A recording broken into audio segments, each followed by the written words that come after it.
افسوس ای خدایه کاشکې دې نړۍ ته نه راتلمه. ریښتینې کیسه.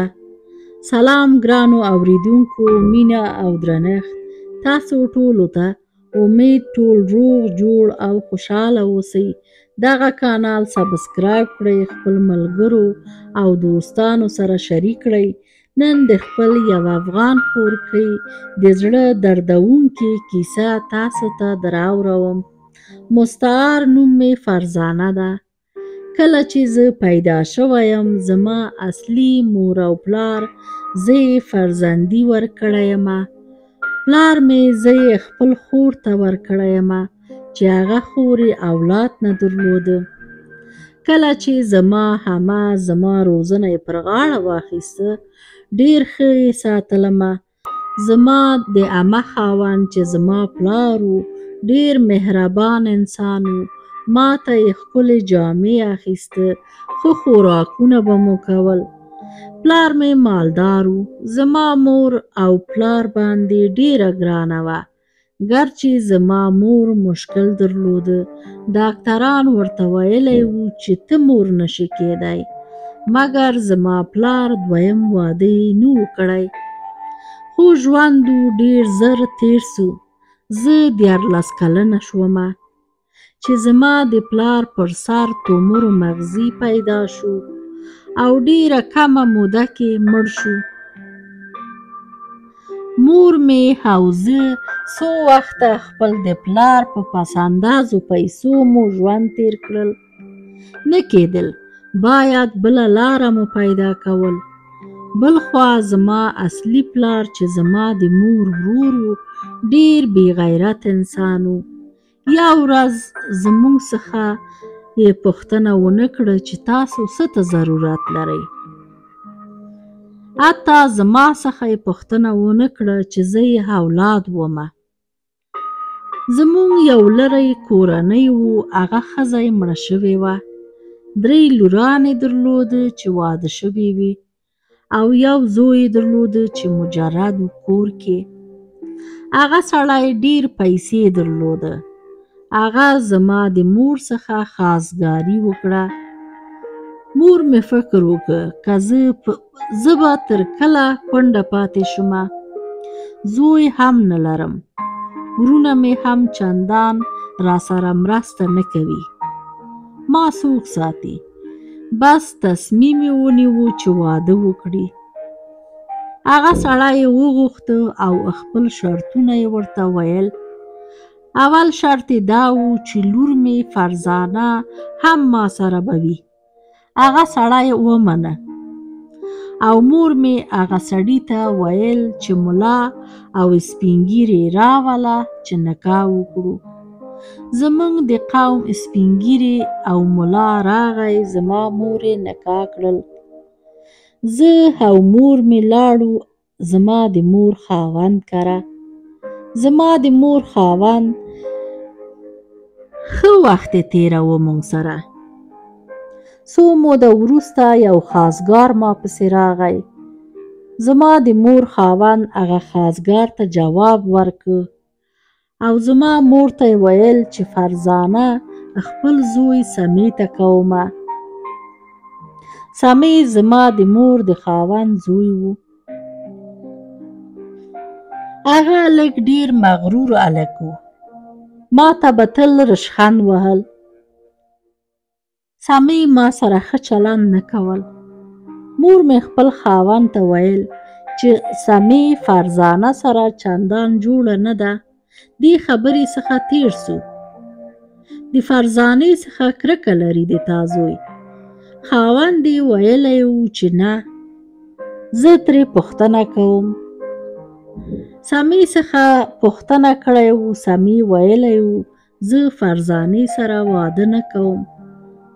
پلار یې ورته ویلی و چې واده نه کوې، مهرباني وکړه دې کور څخه لاړ شه. سمې ولیده چې موټر لرم، جیب مې له پیسو څخه ډک. ټول د پلار په پیسو مزې کومه. کله چې زه لاړ شم باید مزدوري وکړم، زحمت وباسم او کار وکړم. په دې کې سوچ یې وکړه او قبول یې کړه. خپل د پلار خبره. د پلار او د زوی په ضد کې زما ژوند تباه سو. زه یې نامزاد کړمه او د واده پرېکړه یې وکړه. کله چې واده مې وشو، د واده په اوله شپه پلار یې سمې د خوب کوټې ته په زوره راوسته. کله چې سمې راغی او ما ته یې ویل ته پر تخت ویده شه او زه لاندې. ما هم هماغه شان وکړ. کله چې سهار شو، زه د لمانځه لپاره پاڅېدم او ووتلم بیرون چې اودس وکړم. مور مې راته ویل فرزانې لورې، اول حمام وکړه وروسته اودس وکړه. مور مې فکر وکړ چې زه نه پوهېږم. ما خپل مور ته ویل مورې، سمې چې کوټې ته راغلی تر اوسه ویده ده. مور مې لاړ خپل خاوند ته ویل چې تاسو پلار او زوی په خپل ضد کې زما د لور ژوند مو تباه کړل. زوی دې سمې زما لور سره خوشحاله نه ده. زه داسې نشم پرېښودی، باید لاره یې معلومه شي. سره وخت ده. زه نه غواړم خپل لور بدبخته کړم. پلار یې سمې پوه کړه چې زه تا ته بل واده کومه. ته فرزانې سره لږ څه ښه چلند وکړه تر څو فرزانه ماشومداره شي. سمې نور وروسته لاغه لږ لږ زما سره ښه چلند یې کوو، یوازې د خوب په ځای کې نه بیرون. بیرون تل به راباندې رشخند وهه او بدې سپکې سپورې خبرې راته کول. زه به دومره ورپسې نه ګرځېدمه. خو زما کره یو زوی پیدا شو. کله چې زوی پیدا شو، زما زوی قلب مشکل درلوده، سوری و. هغه په یو سینه و بغل کې مریض شو او مړ شو. وروسته له هغه بیا راکره یو لور پیدا شوه چې لور مې هم هماغه مشکل درلوده. زړه یې سوری و او هغه هم مړه شوه. وروسته له هغه د سمې بهانه جوړه شوه او ویل زه اولاد غواړم، زه بل واده کوم. په دې کې ما هم څه نشو ویلی او مور مې هم چوپه پاتې شوه. هغه جنۍ چې سمې ورسره مینه درلوده، هماغه جنۍ یې ورته واده کړه. په ما باندې بنه راغله او سمې خپل ټوله مینه هغه ښځې ته ورکوي. د هغه ښځې مخې ته ما ته تل توهین کوي. دغه خبر ما ډېره ځوروي. زما ژوند د اوله ورځ څخه چې پیدا شوی یم تر ننې ورځ پورې ټول په غمو او بدبختي کې تیر شوی. اوس د اولاد مشکلات چې د زړه مشکل لري ما ډېر ځوروي. اوس ژوند د تیروم. څو ځلې مې تصمیم ونیو چې ځان وژنه وکړم، مګر خپل مور ته چې ګورم نه غواړم چې ځان وژنه وکړم. د الله هیلې ته ناست یم. هېڅ له ژوند څخه مې نه خوښېږي چې ژوند وکړم دې نړۍ کې، خو مګر مجبوري ده. دغه و زما د تریخ ژوند کیسه. هیله ده چې اورېدلی مو وي.